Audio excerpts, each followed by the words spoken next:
Estamos en Coronel Bogado, su gente. De vuelta vamos a hacer una nota periodística de tinte político de cara prácticamente a lo que viene, a las próximas elecciones municipales. Hemos decidido conversar con gente que estuvo al frente de la comunidad. Hoy nos visita el ingeniero Isidro Alberto Dioberti Flores. Estuvo como intendente municipal de la ciudad, si no estoy trascordado, el segundo intendente electo por el pueblo aquí en Bogado. Gracias por tu visita, ingeniero Isidro Alberto Dioberti Flores, Nene Dioberti. Gracias a vos, Carlos, por la invitación. Un placer. Un saludo a toda la teleaudiencia de CBC Cable. Un orgullo para mí. Y ya adelantando un poco del 96 al 2001, uno de los logros de ese periodo fue la inauguración de CBC Cable en Coronel Bogado en el año 2000.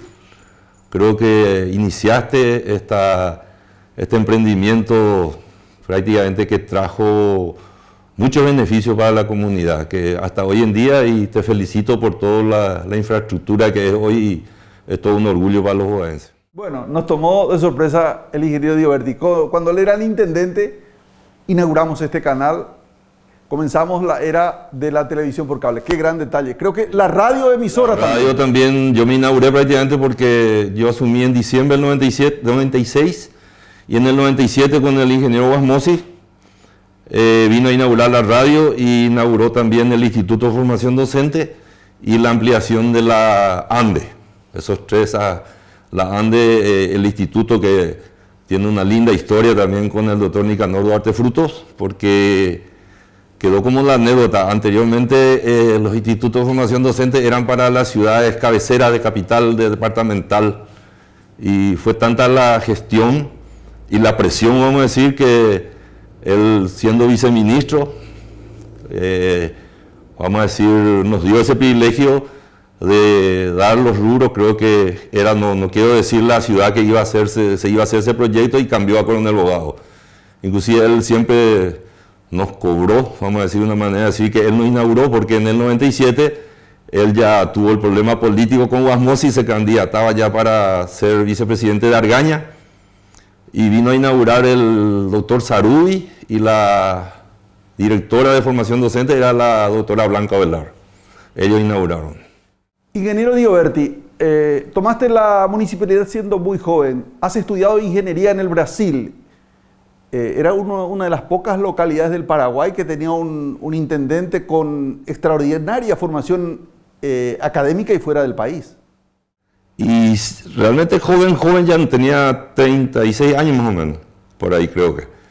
Y en realidad fue algo, la intendencia fue algo fortuito, vamos a decir, porque yo estaba trabajando muy bien en Yacyretá, yo comencé a trabajar en Yacyretá en el 86, apenas recibirme, a los 6 meses de recibirme, y justo así que yo renuncié el 15 de diciembre, renuncié a la empresa que estaba trabajando, que era una del consorciado, que era Conempa. Inclusive una historia también con el papá de Jiménez Gaona, que era el presidente en ese momento de Conempa. Yo me fui para renunciar, a agradecerle y contarle que venía para asumir la intendencia de Coronel Bogado. Él me dijo: vos estás loco porque vos ahora acá está tu resolución, te vas a Pilar. Cuando eso, Conempa hacía la ruta cuarta, San Ignacio Pilar. Y le dije: no, yo soy el intendente de Coronel Bogado, yo asumo dentro de 3 días. Le dije: no puede ser, me dijo. Y bueno, quedó va la historia, en realidad, pero no me arrepiento de nada. Fue aunque tuve al comienzo mucha oposición de mi familia y todo, pero después me acompañaron con todo, porque el cambio, asumí la administración que dejó como se dice, un Caraiguazú, como era don Máximo González Flores, una administración sana. Sí, tal vez dinero no podíamos pretender porque no teníamos recursos, en esa época no existía recursos, pero sin ninguna deuda, nada, todo en orden, y comenzamos, en realidad, comenzamos a trabajar. Yo venía de esa empresa tan grande que es Yacyretá, con otra mentalidad también, y como decía, también estudié en el extranjero, tenía un poco esa mentalidad más abierta, vamos a decir, y no me costó nada porque el funcionariado, que no éramos muchos, éramos prácticamente 20 personas, acompañaron y entendieron enseguida la filosofía. Me acompañaba también el arquitecto Fariña en la parte de obra y a informatizar. Hicimos catastro de entrada, ya reorganizamos catastro en esa época también la afinada Paulina, la licenciada Paulina era la directora del colegio, nos ayudaron los estudiantes. Hicimos un lindo actualización de catastro, comenzamos a hacer la informatización también de la parte financiera y comenzamos las obras. Había tantas cosas para hacer, nunca dejé de vivir en Coronel Bogado y me preocupaba todo lo que veía, que me parecía que hay que hacer. Y una de las primeras obras grandes, vamos a decir, que hicimos fue cuando la avenida Pedro Juan Caballero, que no estaba ni empedrada, terminaba en el bajo de la casa de Don Am, prácticamente una cuadra, hasta Boulevard, hasta Progreso, hasta Boulevard se iba. El camino que lleva a Radio Marandú. Terminaba en Pío Herrería. Prácticamente, y no se podía pasar, ahí era un zanjón enorme. Lo primero que hicimos, porque antes todo era gestión, era todo gestión, y Juan Lorenzo estaba de gobernador, nos ayudaban con la maquinaria de la gobernación, lo poco que tenía también. Con el ministerio prácticamente conseguimos, nosotros pusimos nuestra parte y habilitamos eso. Ya posterior a eso teníamos habilitado la avenida Pedro Juan, ya también nosotros hicimos el empedrado de la doble avenida de Pedro Juan hasta Félix Bogado y hasta eso, como solíamos decir antes, hasta la Ruta 1. Y ese trabajo hicimos con los vecinos, ¿no?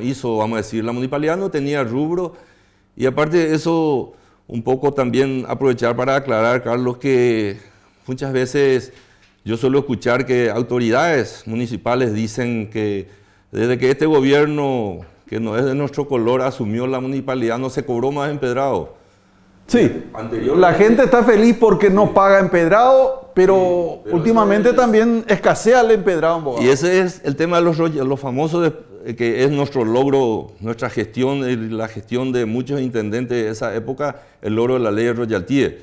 Nosotros no teníamos royalties, entonces la ley 1294/87, que era la orgánica municipal, en el artículo 136 decía bien claro que todas las mejoras, empedrado, asfaltado, todo lo que pagaban los frentistas en mitades, vamos a decir, ambos lados. Si la calle es 10 metros, 5 por tu frente de tu propiedad y pagaba al frentista. En el 2010 se cambia la ley y viene la 3966 y ese artículo se saca porque ya tenían los royalties. No tengo memoria para decir cuánto era el presupuesto cuando yo asumí, pero no pasaba 500 millones. ¿En el año? En el año. Con decirte que yo ganaba prácticamente, cuando yo asumí, mi salario que dejé era 10 veces más de lo que yo vine a ganar acá como intendente. Pero no era esa la cuestión, era asumir esa responsabilidad. Y hicimos con los frentistas, por ejemplo, Pedro Juan Caballero se hizo una comisión pro empedrado que encabezaba a don Aureliano Mereles. Él era el tesorero, él el que se encargaba de juntar la plata. Nosotros en la municipalidad le hicimos el proyecto, vamos a decir, entramos las maquinarias, yo también, gracias a la profesión, le ayudaba en todo lo que es la parte de los trabajos y le guiaba y le hice prácticamente un cálculo de cuántos metros de piedra necesitábamos traer, porque traíamos piedra negra de San Juan del Paraná, traíamos arena lavada de Encarnación, y cuántos metros de piedra necesitábamos, cuánto de arena, cuánto iba a costar el cordón cuneta, cuántos metros vos tenés de frente, y don Aureliano se encargaba de visitarle a cada frentista y le decía cuánto le iba a alcanzar. Y dábamos también el que podía, pero era tan lindo la comisión, tan lindo el trabajo, que es prácticamente más de la mitad pagaban al contado, y es como se dice en pozo, vos pagás y después se te hace.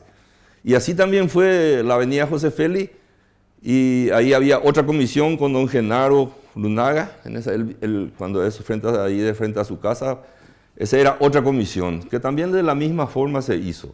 Hicimos también la calle General Díaz, de Pedro Juan hasta la Ruta 1, que era un bajo, y hicimos todas las transversales. Yo en mi gestión hice 50 cuadras de empedrado sin royalties.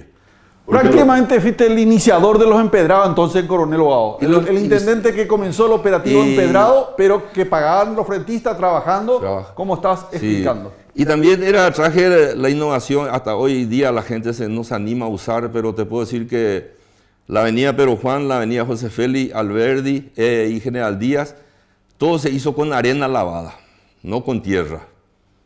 Y la gente tenía temor porque decía cómo va a aguantarla. Y si vos mirás cuando pasa un camión ahora mismo sobre el asfalto, se mueve, pero no se rompe.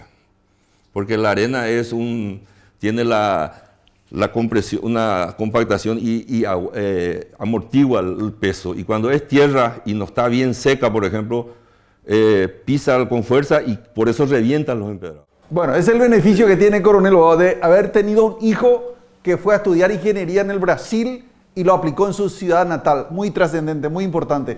Nuestro tiempo es limitado, nene, no por el costo de televisión, sino que la gente, quiero que en apretado síntesis pueda ver otras obras que lograste en tu periodo de intendencia. Lo que yo vi también, Carlos, que Coronel Bogado, por ejemplo, el barrio San Blas era una palangana.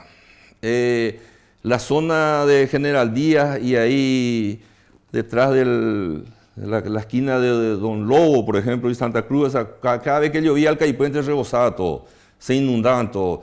La esquina de Doña Amanda, ahí en Tacuarú también.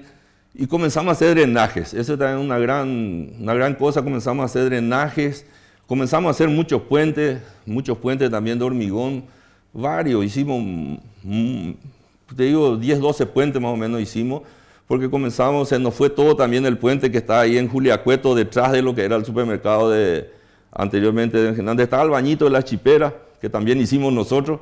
Ese se nos fue todo y ese tuvimos que inclusive despedir toda la gente que trabajaban a diario en la municipalidad porque no teníamos rubro para hacer. Pero en realidad la parte de obra fue eso, vamos a decir, después, porque en esa época era gestión. Yo tenía una maravillosa junta municipal que me acompañaban, gente de mi partido y de los no también, por ejemplo, como te dije, Caraiguazú, como don Troche era nuestro patrón Troche, era nuestro presidente de Hacienda, y con ellos nosotros hablábamos, se veía el trabajo que hacían y no hay el problema que hoy hay.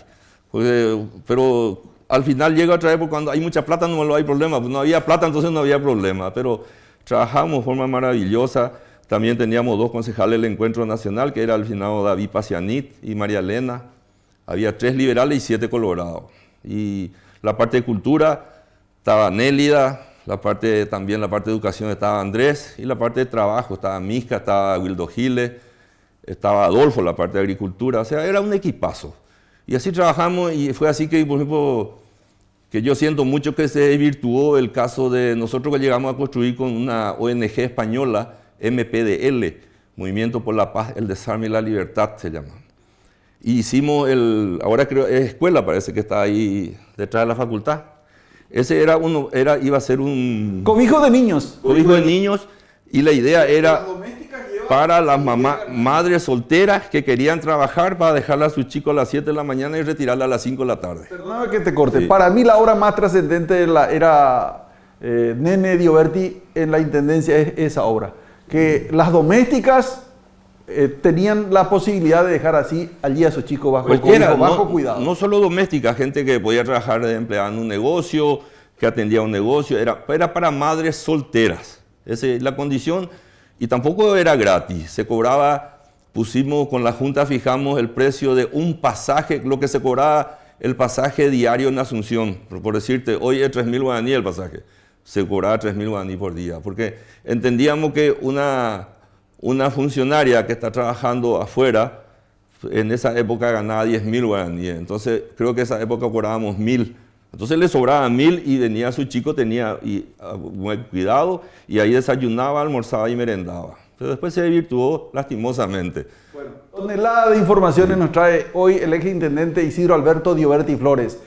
Época de las empedradas o de los empedrados, la época de la ciudad inundada, que ustedes pueden apreciar a través de estas entregas, material de apoyo que nos deja Isidro Dioberti, y también el tema del cobijo para los hijos de gente que trabaja. Y salud también trabajamos.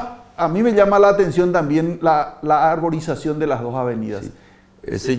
Ese hicimos con el empedrado. Nos sacamos todos los árboles, inclusive tuvimos una denuncia porque comenzamos a sacar todos los árboles viejos, porque habían árboles grandiosos en esa zona, especialmente desde ahí de Chipatía hasta la casa de Amanda, por ahí hasta ahí, por ahí había árboles frente a la casa de Miriam. Miriam era que más se opuso a que no quería hacer, pero pusimos todo allí. En eso es toda la idea de Tito Fariña, era un gran... por eso te digo, nosotros trabajamos en equipo y siempre, el equipo siempre triunfa, no hay eso yo sé todo, yo sé. Por eso decía... Yo trabajaba con Nélida, Nélida me decía, vamos a hacer esto, sí, adelante, eso voy a entender, profesora. Al caso, creamos la escuela de guitarra con el profesor Roberto, sin costo. El profesor Roberto venía y eso está en Nélida. Las aulas que hacíamos también, porque en nuestro periodo se implementó la educación escolar básica, se separaron, se crearon los 7º, 8º y 9º grados. Y todo el mundo quería eso. Y no tenían las aulas. Nosotros hicimos un montón de aulas con la gobernación y con la municipalidad y con los padres para poder habilitar. Habilitamos 7º, 8º y 9º, que yo recuerdo, en Cristo Rey, habilitamos en Siberia, ya teníamos en San Miguel, en Curuñay, habilitamos también en Antequera. O sea, se trabajó mucho en eso, también la parte agrícola. Nosotros al inicio de gestión también trajimos un camión de Chile, el primer camión. Los camiones que están hoy día en la municipalidad, la mayoría fueron gestiones tuyas. Son viejitas. De la EVI. No puedo creer. Esos camiones son lo que se le dieron... ¿No son de la municipalidad? No son. Esos son los camiones que se le dieron a la Asociación de Oleros de Coronel Bogado. Allá por no te voy a mentir el año, pero después ellos tuvieron problemas y no le anduvo el proyecto que la entidad le hizo a ellos y ellos devolvieron toditos los equipos que se le dio. Y inclusive en el año 2000, ya con el doctor Knighting y el doctor Alderete en el Consejo de Administración, ellos cobraron un dinero y devolvieron todo el equipo. Y ese equipo, yo encontré un camión en Ayolas y otro camión estaba en Encarnación sobre tacos y hablé con el arquitecto Reiser, que era el director, y la retro.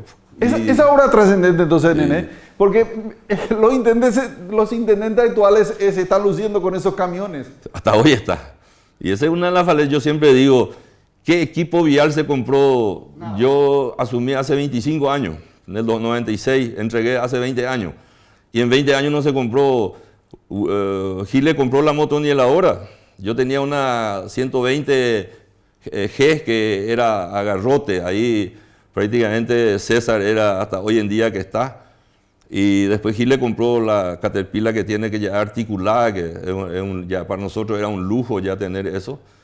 Y nosotros llegamos a soñar muchas cosas. Yo llegué a ir inclusive con Juan Lorenzo al Uruguay en una visita que hicimos en un congreso de intendentes, porque en Uruguay el gobernador se le dice intendente. Y de ahí yo traje modelos, costos y todo para los camiones compactadores para recolección de basura, que hasta hoy no tenemos. Bueno, se nos fue el tiempo, hablaste de salud también. Salud, nosotros 2 minutitos y ya cerramos trabajamos, este bloque. Nosotros en salud, una obra linda que hizo la doña Estela Maris, la mamá de Osvaldo, con doña Erna Fupadi en el hospital, para atenderle a los diabéticos. Nosotros también encontramos sobre Taco una ambulancia donada por el gobierno de Corea.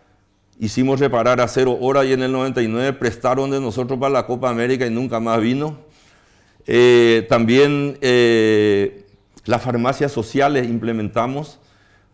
Nosotros iniciamos, después Giles firmó el convenio de la descentralización de salud. Nosotros iniciamos esa descentralización con Carmen y Fran.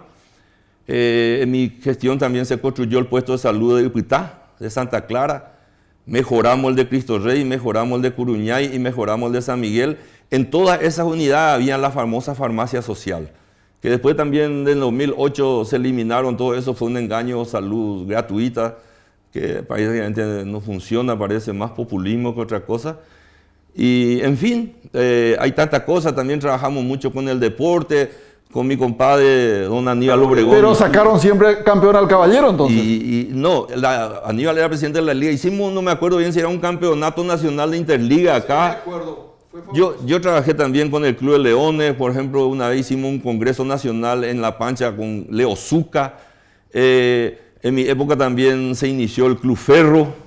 Fundador del Ferro, entonces. También. Y después, inclusive con los grandes días del niño, hacíamos con Ferro, hacía los carnavales que hicimos. Nosotros llevamos a Encarnación, Coste Carlos Encarnación no le gustó mucho, llevamos el tren a los cursos de Encarnación. Yo creo que el Titanic también llevamos. Allá, o sea, a puro pulmón. Y nuestro logro mayor, como vos decís, era los royalties. Esa es una cosa que con Luis, con el doctor Knighting y con Oriol es un constitucionalista. ¿En tu periodo se consiguió por primera vez los royalties? Sí. Nosotros, eso se firmó.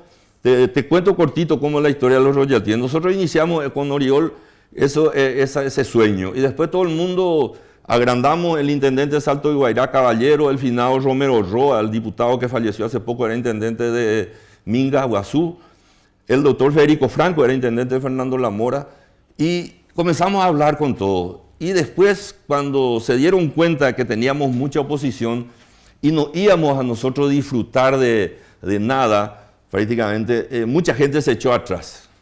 Y nosotros seguimos adelante. Nosotros dijimos, si no conseguimos, nosotros no hacemos nada igual, pero va a quedar para las ciudades. Creamos y fundamos la Asociación de Intendentes de Itapúa con Emilio. Y así fue que los royalties, y el ingeniero Guasmosi fue duro, no nos firmó, nos prometía y no nos llegó a firmar. Y el presidente del Congreso era González Maqui, y él nos ayudaba mucho también. Y el doctor Bonobló, que era diputado. Y como González Maqui era el presidente del Congreso y nos ayudaba, después ocurrió lo que ocurrió en el 99 con el tema del Lino, ¿verdad? de Cubas Grau y la muerte de Argaña y todas esas cosas. Y González Maqui se queda presidente. Y Guasmosi no nos llegó a firmar, entregó la presidencia y no nos firmó la ley. Y cuando sube González Maqui, nosotros nos presentamos y le digo, doctor, este es tu trabajo. Y no tuvo otra opción que promulgar la ley él. Y ahí salió lastimosamente también, vamos a decir, un poco dolido en el sentido que ese era el inicio porque nosotros éramos convencidos de la descentralización. No teníamos cómo hacer y no íbamos a hacer nunca nada si no se descentralizaba. Y esa es una ley descentralizadora. Coste que el 50% nada más, el 50% quedó real Estado. Y otra gran flojedad, vamos a decir, de todos los intendentes es el caso que cuando nosotros creamos esa ley, los distritos afectados éramos 32 nomás.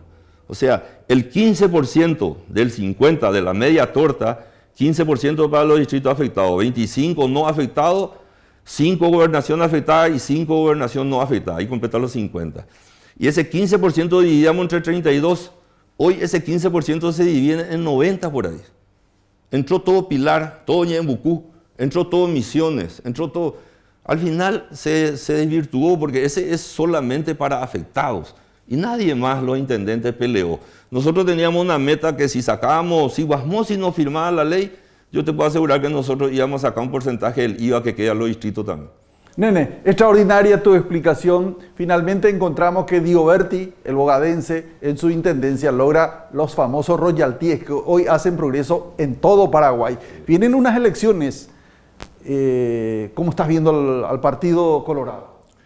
Y bien, yo creo que el partido muchas veces, yo soy un convencido, o sea, yo soy un colorado por convicción.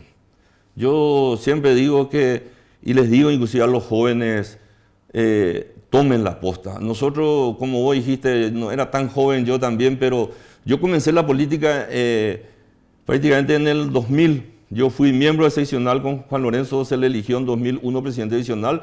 Yo fui su miembro seccional, Juan Lorenzo se fue a la gobernación, se quedó el doctor Tito como presidente seccional. Yo ya voy de vicepresidente con Tito, fue en el 91, así fue y comenzamos a trabajar. Nadie a nosotros no nos dijo vengan, nosotros como jóvenes íbamos. Entonces yo eso le digo a la gente, involúcrense. Hoy en día vos escuchás el buen Colorado, no hay que llamarle, al buen Colorado tiene que venir nomás luego. No es así, yo creo que el Colorado, por convicción, tiene que no pensar en otra cosa que no en su partido. Yo, por ejemplo, por eso te digo, me decís, ¿cómo ves? Yo le veo el Partido Colorado, si votan todos hoy, no tiene adversario. Por eso te digo, inclusive te voy a hacer historia. Yo en el 96 había 6.900 habilitados y hice 3.200 votos, gané. Le doblé al Partido Liberal. El Partido Liberal hizo 1.600 y el Encuentro Nacional 600. Hoy en día hay casi 15.000 habilitados y el Partido Colorado no puede pasar de 3.500. Significa que se quedó en el tiempo. Se quedó, o sea que... entonces yo creo que tenemos que aportar. Acá no interesa quién sea. Un colorado va a ser siempre mejor que cualquier otro. Entonces... no va a ser como Isidro Dioberti. Gracias por venir a Canal 8, hablarnos acá, ingeniero Isidro Alberto Dioberti Flores. De lo que has expuesto, van a correr muchos años todavía para que volvamos a tener un intendente de tu nivel, de tu formación. Cada uno va a hacer lo suyo, hizo lo suyo. Después vino Manucho, tuvo problemas personales, a lo mejor no pudo completar. Wildo Alberto hizo muchas cosas. Nosotros hicimos, te cuento, el proyecto 2000 se llama, eso que voy a dijiste arborización. Tito Fariña, por eso te digo, no es mi obra, esa es obra de Tito. Él diseñó el proyecto 2000 y hizo toda la parte de arborización, el caminero. Hay algunos que están presentando maquetas de anfiteatro, la terminal, el mercado. Lo único que falta del proyecto 2000 es hacer la pista de aviación allá en la ex vía Ferro, allá en San Antonio. Ahí está, ese es el proyecto 2000 que Tito hizo. Y Giles ejecutó gran parte de eso. Hizo el caminero, hizo toda la parte de arborización. Entonces, siempre hay que trabajar en equipo. Esa es otra cosa. Como suele decir Juan Opama, ese es che. No existe el yo. Somos. Yo por eso te aclaro que yo sí tuve una buena gestión también porque tenía una junta maravillosa de gente trabajadora y que te dejaba trabajar y ese contacto directo con ellos también, ¿no? Ahí no existía. Yo al final de cuentas muchas veces los opositores me protegían más que...